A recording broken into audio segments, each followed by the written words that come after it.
capítulo 10, para a leitura apenas do verso 38. Nossa mensagem vai ficar em cima deste versículo, Hebreus 10, 38, para darmos conselhos práticos para um viver vitorioso.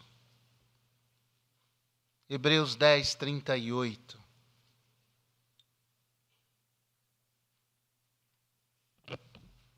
Mas o justo viverá pela fé, e se alguém se retirar, a minha alma não tem prazer nele.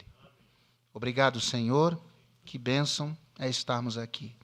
Como é bom estarmos aqui. Obrigado por esse privilégio.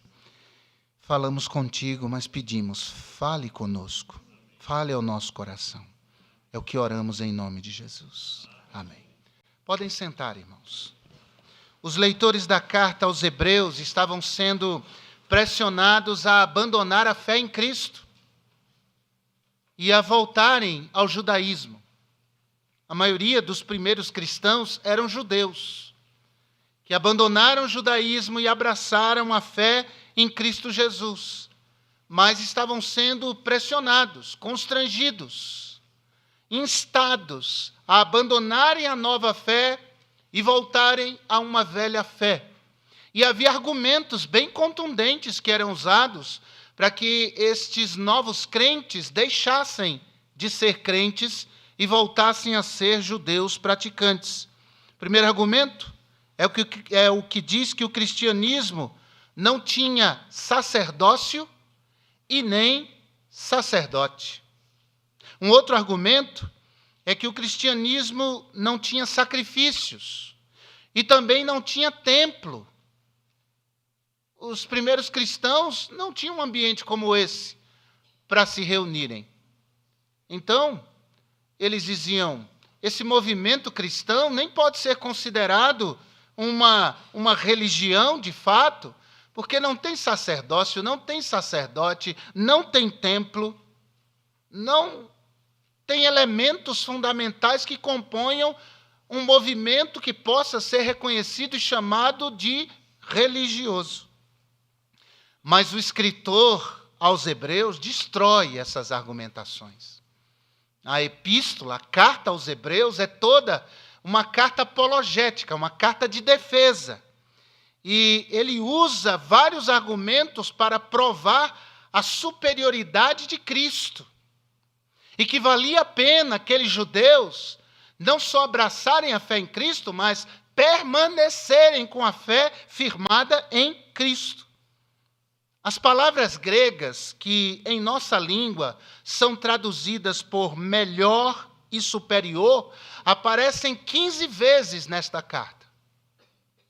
E essas palavras são usadas exatamente para mostrar a superioridade do Senhor Jesus e tudo aquilo que o Senhor Jesus trouxe de ensinamento, de realidade, de transformação para as vidas. Por exemplo, não vamos ler os textos, mas só para você ter uma ideia, no capítulo 7, verso 19, o autor aos Hebreus fala de uma esperança melhor.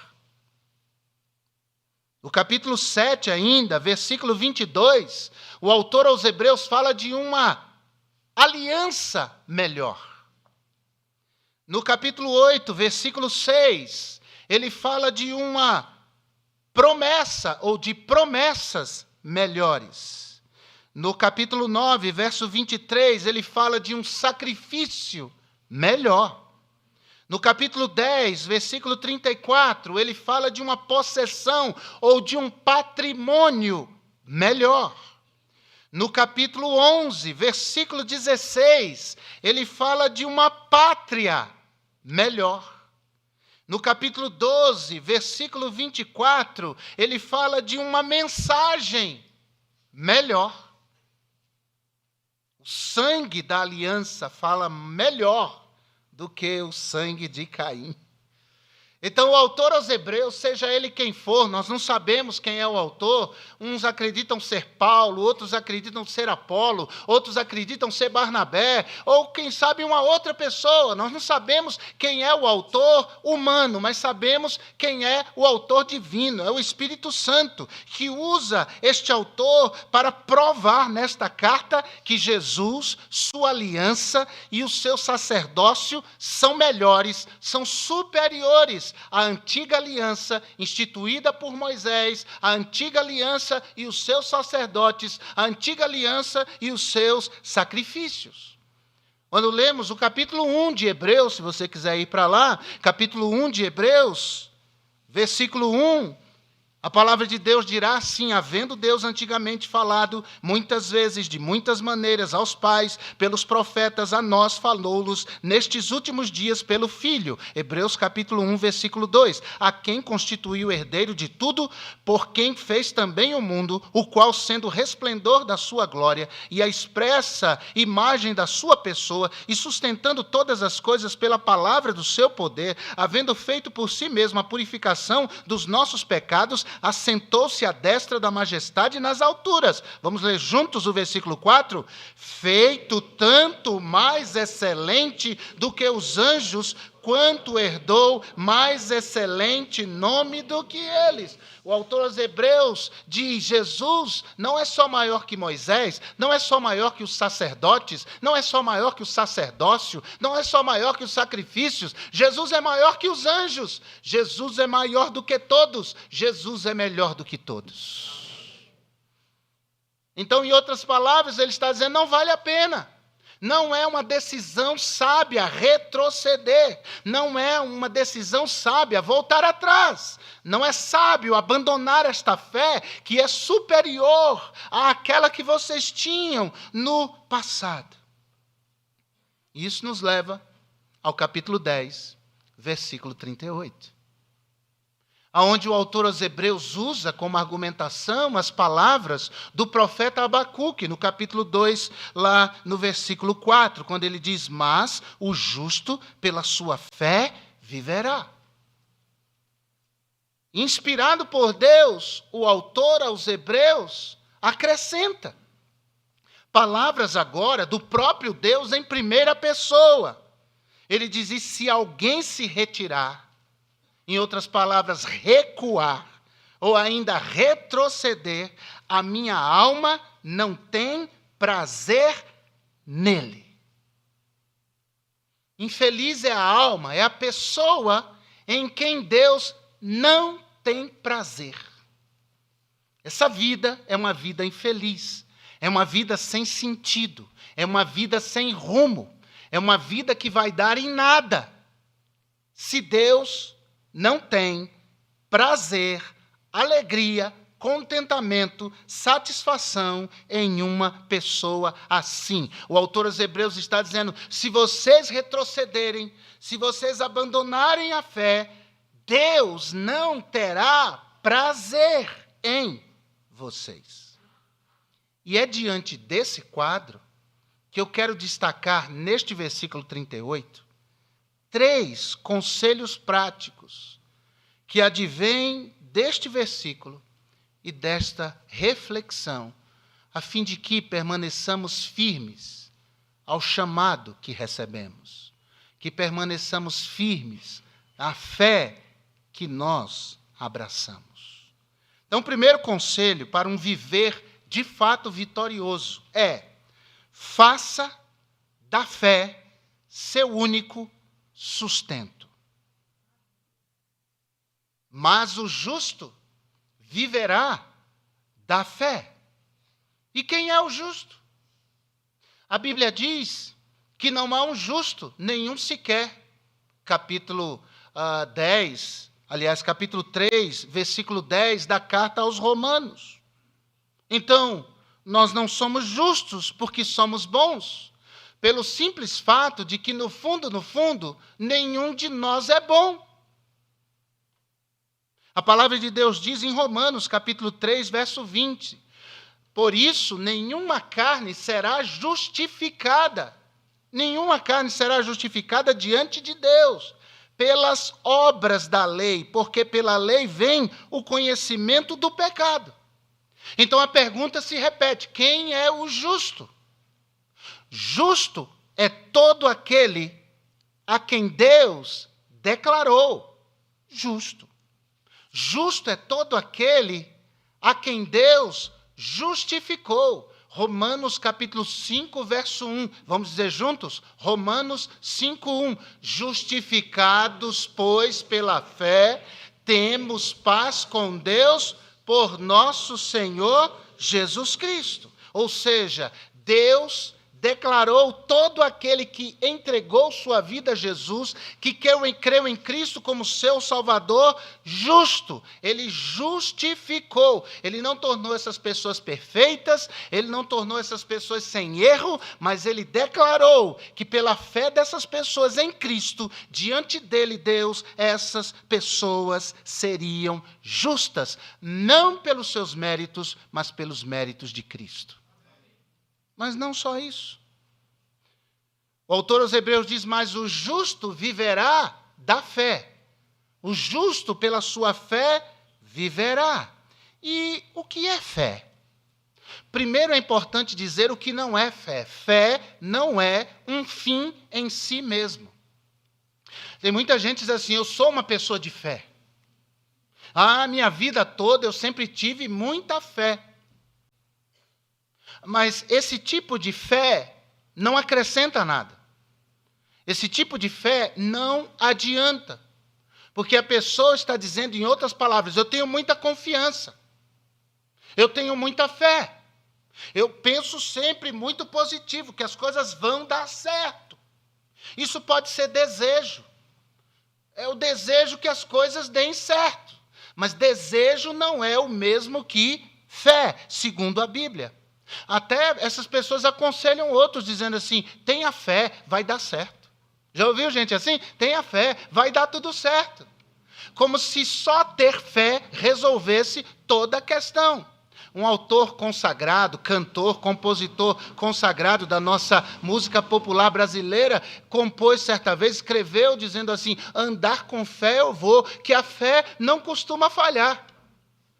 É a típica declaração de quem tem fé na fé.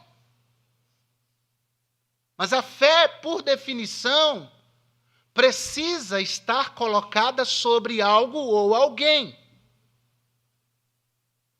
E a fé, para funcionar, a fé, para ser efetiva, a fé, para valer a pena, precisa estar colocada sobre alguém. Eu já disse aqui que só ter fé é como ter uma escada e não ter onde apoiar essa escada. Ora, para que eu suba nessa escada, eu preciso ter um bom apoio, um apoio sólido, um apoio firme. Porque se eu colocar a escada num lugar instável, essa escada pode tombar e eu caio de lá. Então é preciso que essa fé esteja colocada sobre um fundamento sólido. Ter fé somente não é suficiente. Jesus matou essa charada em Marcos capítulo 11, versículo 22. Ele disse: tende fé em Deus. Tende fé em Deus. Você tem essa escada que é a sua fé, certifique-se de que a sua fé está posta em Deus, está firmada em Deus, está colocada em Deus, porque o justo viverá da fé. Fé em Deus. Porque se a fé não estiver em Deus, nós estamos perdidos. Porque sem fé é impossível. É só com fé. Ninguém agradou a Deus na história humana sem fé. E talvez alguém pense: eu não tenho fé. Eu não tenho fé suficiente. Eu sou como aqueles discípulos, ainda não tinham uma fé contundente. Eu sou como aquele pai daquele menino que, desesperado, disse a Jesus: ajuda a minha incredulidade. Eu não tenho fé suficiente, eu não tenho uma fé tão firme assim. Bem, se você quer ter fé, essa fé em Deus, você quer firmar a sua fé num fundamento sólido, então abra a Bíblia e leia a Bíblia. Leia a Bíblia. Leia a Bíblia constantemente. Desliga a TV e desligue o celular. Eu sei que desligar o celular parece uma coisa impensada, impensável. Como? Desligar o celular é o mesmo que me pedir para parar de respirar. Alguns pensarão. Eu não vivo sem celular. Será que 10 minutos você pode desligar tudo e desligar-se de todos para abrir a palavra e ouvir a voz de Deus? Romanos 10:17 diz que a fé, ela vem pelo ouvir, e o ouvir da palavra ou pela palavra de Cristo. Então é abrindo a palavra, é lendo a palavra, é decorando a palavra, é falando sobre a palavra, é declamando a palavra, é pensando sobre a palavra, é ruminando a palavra no coração, que nós alcançamos esta fé que se firma em Deus. Mas o justo viverá da fé. Então, o primeiro conselho é esse. Faça da fé em Deus seu único sustento. Tudo pode falhar, mas meu Deus comigo nunca falhará. Fé.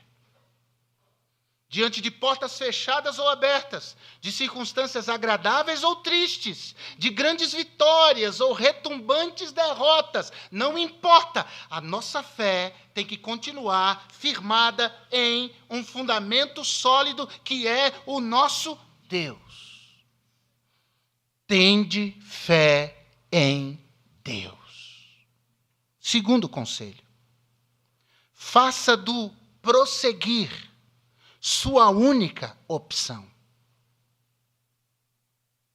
Porque o texto diz, mas o justo viverá da fé. E se alguém se retirar, e se alguém recuar, e se alguém retroceder, faça do prosseguir sua única opção. Nossa única alternativa possível é avançar. Nunca regredir. Nossa única opção possível é prosseguir. Mas eu estou com dor, vai com dor mesmo. Mas eu estou com medo, vai com medo mesmo. Mas todos me abandonaram, vai sozinho mesmo. Mas não há opção alguma para aquele que anda pela fé, se sustenta pela fé em Deus, senão prosseguir e prosseguir pela fé. Recuar não está na nossa agenda. Recuar não está no nosso calendário. Recuar não está no nosso dicionário. Recuar jamais. Podem se levantar os inimigos, nós continuaremos em frente, porque Jesus está adiante de nós. Os tempos podem mudar. A cultura pode mudar. As pessoas podem mudar. Mas nós continuaremos avançando, dando passos de fé, firmados no Senhor e felizes porque fomos justificados e salvos pela fé em Cristo Jesus. Da cadeia, o apóstolo Paulo escreveu aos Filipenses: esquecendo-me das coisas que para trás ficam e avançando para as que estão diante de mim, prossigo para o alvo. Eu não tenho outra alternativa senão avançar. Ninguém pode parar você. Continue caminhando pela fé, continue vivendo pela fé, continue perseverando na fé em Deus por meio de Jesus Cristo. A Bíblia diz, mas a vereda do justo, o caminho do justo é como a luz da aurora, que vai brilhando cada vez mais até ser dia perfeito. Provérbios 4, versículo 18. Nós continuamos. A noite é escura, mas o dia virá. O vale é difícil, mas a montanha vai chegar. O que nós não podemos fazer é retroceder. Isso está fora de cogitação. Nós não podemos parar. Isso está fora de cogitação. Só há uma alternativa possível. Nós vamos avançar. Hebreus 10, 23 e 24. Retenhamos firmes a confissão da nossa esperança, porque fiel é o que prometeu. E consideremo-nos uns aos outros para nos estimularmos ao amor e às boas obras. Esses versículos expressam esse dinamismo. Esses versículos expressam que a igreja não para. Esses versículos esperam que não há outra alternativa senão prosseguir. Segundo Crônicas, capítulo 15, versículo 7. Mas esforçai-vos, e não desfaleçam as vossas mãos, porque a vossa obra tem uma recompensa. Eu só alcanço a recompensa se eu conseguir continuar, prosseguir, ir em frente. Não desfaleçam as vossas mãos. Agora, é verdade que pessoas retrocedem. É verdade que a nossa carreira cristã, ou na nossa carreira, na nossa corrida, há pessoas que abandonam. Eu encaro a vida cristã literalmente como uma maratona. É uma maratona. E nós estamos correndo nessa maratona. É a corrida da fé. Olhando para Jesus, autor e consumador da nossa fé. E aqui e ali, a gente vê gente saindo da pista. Vê gente sentando lá, esbaforido de cansaço. Frequentemente. Às vezes a gente vê gente no caminho oposto à corrida. Nós estamos na direção certa e eles estão na direção errada. E a gente diz, mas o que aconteceu com ele? Mas a gente continua correndo. A gente continua avançando. Nessa corrida, a gente vê pessoas dizendo assim, não vale a pena, está tudo errado, deixa isso para lá, desiste, não, deixa isso de lado. Mas a gente continua correndo, nós estamos numa carreira da fé. E fé em Deus. A nossa escada da fé não está firmada em pessoas, não está firmada em circunstâncias. Eu penso dessa forma. A carreira da minha fé é a carreira de quem está firmado em Deus. Então, a gente continua, a gente prossegue. As pessoas vão ficando do lado e nós seguimos, porque só há uma opção que é prosseguir. A Bíblia diz em Romanos 6, versículo 66, que muitos dos que ouviam a palavra de Jesus, muitos que se colocavam como seguidores de Cristo, deixaram, abandonaram, viraram as costas para Jesus. E Jesus disse para os discípulos, vocês querem também abandonar? E Pedro disse, num instante de lucidez, ele disse assim, para quem iremos nós? Não há opção. Só há uma opção, prosseguir, seguindo ao Senhor. Para quem iremos nós? Só tu tens as palavras de vida eterna. Mas houve pessoas que viraram as costas para Cristo. Escrevendo aos Gálatas, o apóstolo Paulo, falando àqueles crentes galateus, ele disse no capítulo 1, verso 6, maravilho-me de que tão depressa passasseis daquele que vos chamou a graça de Cristo para outro evangelho. Aos que retrocedem, irmãos. Aos que abandonam. 2 Timóteo, capítulo 4, versículo 10, o apóstolo Paulo testemunha, porque Demas me desamparou, amando o presente século, e foi para Tessalônica. Aos que abandonam, aos que largam de mão, aos que deixam o arado do lado, aos que deixam a carreira e vão correr outra carreira. Essa é uma situação perfeitamente possível. Há pessoas que passam por decepção na igreja. A igreja é um ambiente propício para a gente se decepcionar. Por um fator fundamental, a igreja é feita por gente. Se você puser robôs aqui, a gente não vai ter problema com ninguém. A gente nem vai estar aqui, só robôs. E tem os robôs que quebram, alguém vai ter que consertar lá o robô. Mas tem pessoas em qualquer ambiente. Nós somos passíveis de ferirmos e sermos feridos. E algumas pessoas que ficam assim, feridas, por um período, mas daqui a pouco elas pensam, peraí, eu parei de correr porque alguém me feriu, mas foi alguém, não foram todos. Esse é um erro. As pessoas julgam uma igreja inteira por causa de 2 ou 3.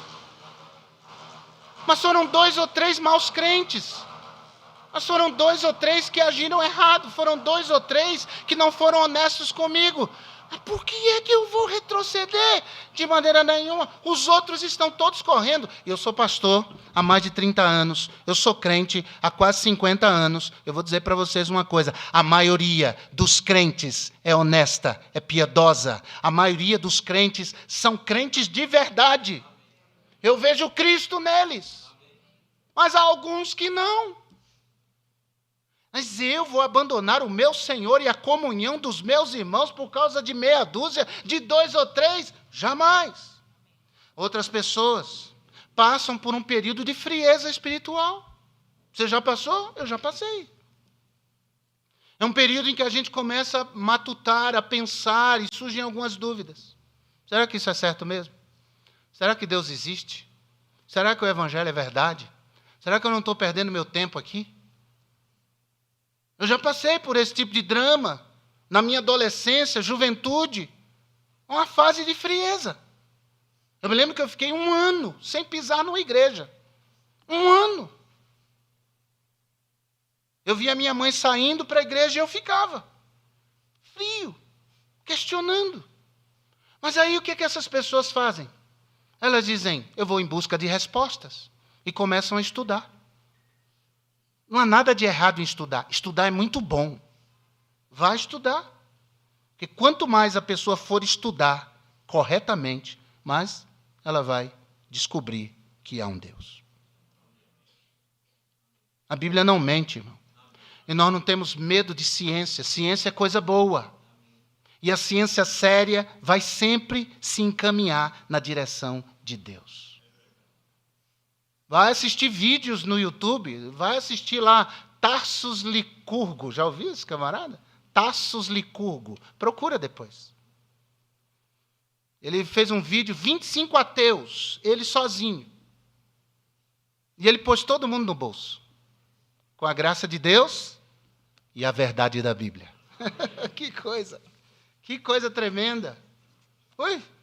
Então, essa pessoa que estava fria, ela passa a estudar, aí ela vai vendo, vai assistindo vídeos de Adalto Lourenço. Aí diz assim, peraí, não, Deus é real. E ela volta. Há outros que questionam alguns aspectos da fé e, diante de pesquisa, vai estudar, realmente ele diz não.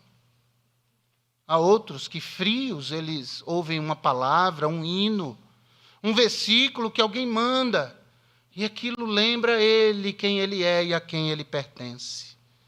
Mas em qualquer que seja o caso, salvos em Cristo, restaurarão sempre a sua fé. Mas há aqueles que simplesmente retrocedem, apostatam, abandonam, negam a fé. E eu fico pensativo em relação a essas pessoas. Eu tenho muito cuidado com essa coisa de julgar a salvação dos outros, sabe? Eu já passei dessa fase infantil, de colocar um carimbo e dizer, esse aqui é, e outro carimbo, aquele lá não é. Eu já passei dessa fase. Mas eu fico honestamente me questionando, será que essa pessoa que abandonou, que apostatou, que está negando a fé, ela realmente um dia conheceu Jesus? Será que ela realmente é salva? Porque eu creio que o salvo sempre volta. Eu creio que o salvo sempre se quebranta. Pode ser na lama dos porcos. Ele vai lembrar quem é o pai dele. Ele vai dizer, meu lugar não é aqui. Eu vou voltar para a casa do meu pai. E eu vou voltar arrependido, quebrantado. Eu vou ser acolhido. Eu vou ser curado.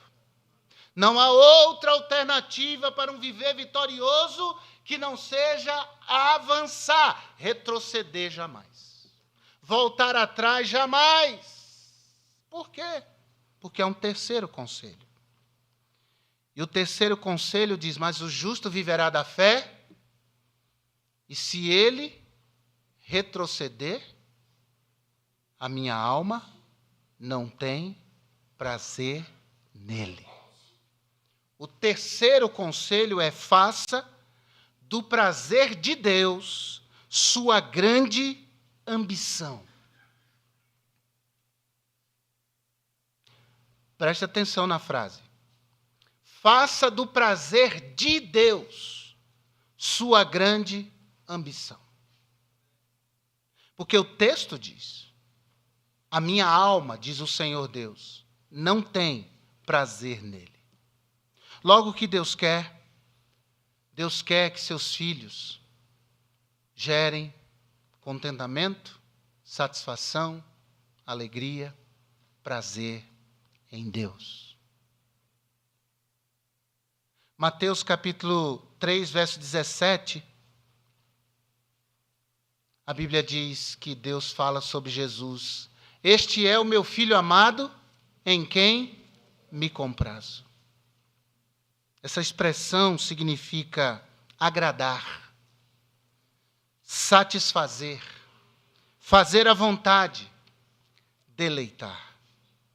Então, feliz é o crente que tem prazer em Deus, nas coisas de Deus. Feliz é o crente. Salmo 1, verso 2. Antes, tem o seu prazer na lei do Senhor, e na sua lei medita dia e noite. Feliz é o crente que tem prazer em Deus e nas coisas de Deus. Porém, mais feliz é o crente que dá prazer a Deus.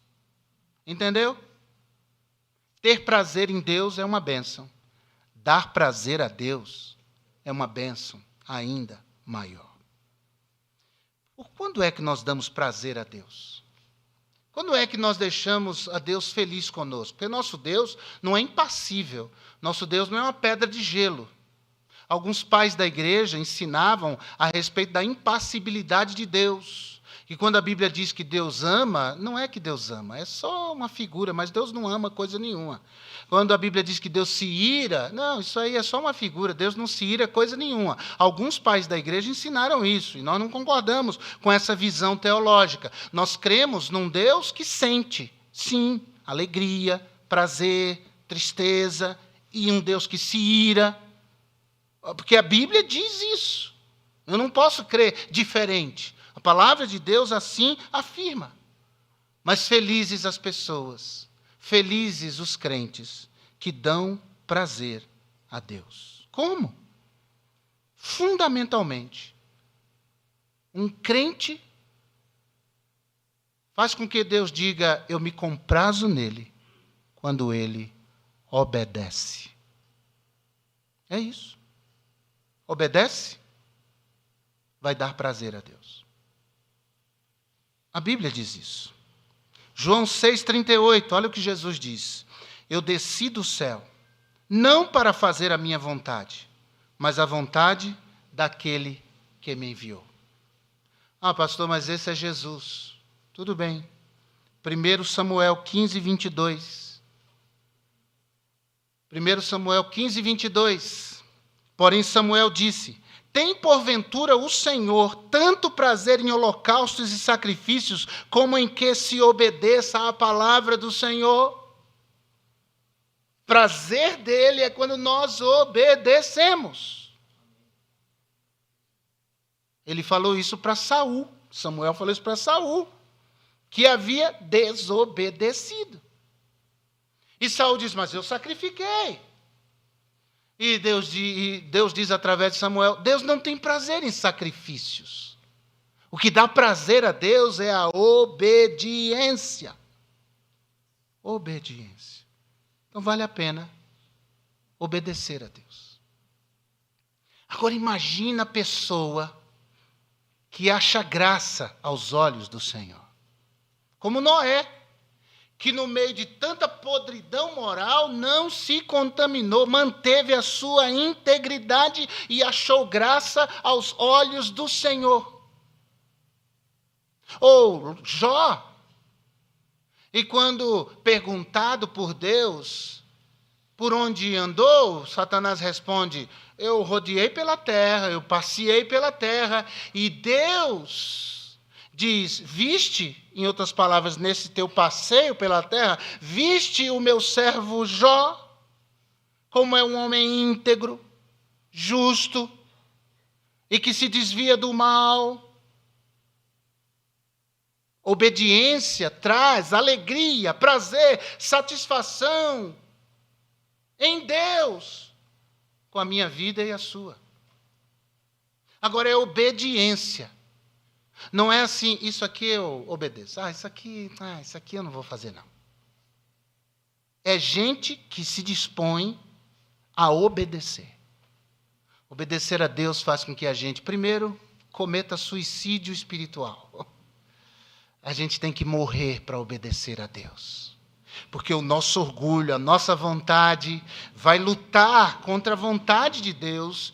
E Deus nos dizendo: faça, faça, faça. E o nosso eu vai dizer: não, não faça. O que é isso? Você se quebrantar, se diminuir, você se anular. Que história é essa? Mas Deus não se empolga, não se impressiona com sacrifícios.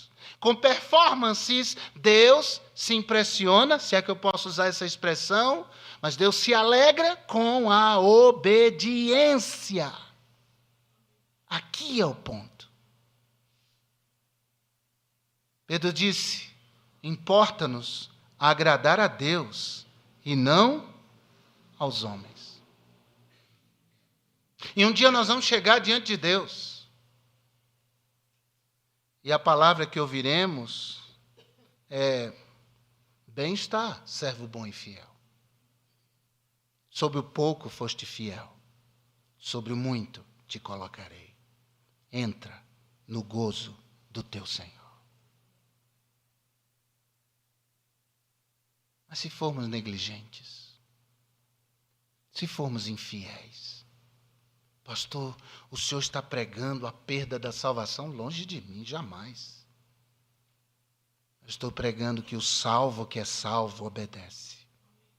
Eu estou pregando que o salvo que é salvo se esforça para ser fiel. O salvo que é salvo entende que precisa negar-se a si mesmo e tomar a cada dia sua cruz. E vai se esforçar para fazer isso. O salvo que é salvo vai morrer para que Cristo viva nele. É isso que eu estou dizendo. E o que eu estou dizendo tem embasamento na Escritura. Mas o não salvo, é muito possível que ele pense: estou salvo mesmo. Vou para o céu. Salvação não se perde. Mas ninguém engana a Deus. Ninguém enrola a Deus. Ninguém passa a perna em Deus. Quem pensa assim tem um viver derrotado, não vitorioso. Já está derrotado. E quem pensa assim, na minha visão, olhando para a palavra, quem pensa assim, aguarda, como o próprio autor aos Hebreus diz, aguarda, tem uma expectativa de fogo, de juízo, de condenação eterna sobre a sua vida. Ele não é salvo. Ele acha que é. Ele pensa que é. Mas não há nada nele que o instigue a fazer diferente. O Espírito Santo em nós mexe com ele, diz. Não é assim? O Espírito Santo não fala? Está errado, está errado. Você está em pecado, você está errado, você tem que mudar, para com isso, você não é filho, você tem que ter outra atitude. Ei, esse tipo de coisa que você está fazendo, esse tipo de postura que você está tomando, isso aí está errado, está errado. O Espírito Santo fica incomodando a gente, fica ou não fica?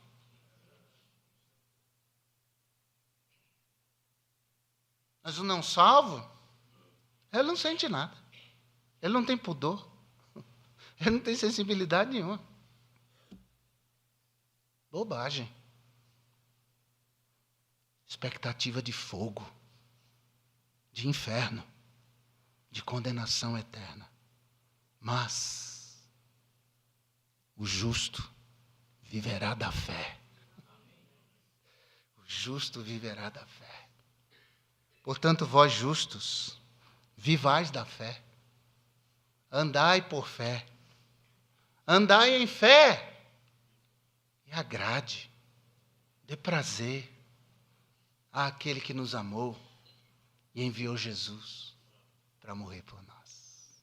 Isso é vida vitoriosa, vida de obediência ao Senhor. E que seja assim na vida de todos nós. Vamos orar? Obrigado, Senhor, por essa noite. O Senhor nos trouxe até aqui, nos conduziu neste culto, nos colocou diante da palavra, nos chamou a atenção para o que é importante. É viver pela fé, é retroceder jamais, e dar prazer e alegrar o coração do Senhor. Alguém aqui crente que diz, Deus falou comigo hoje, pastor.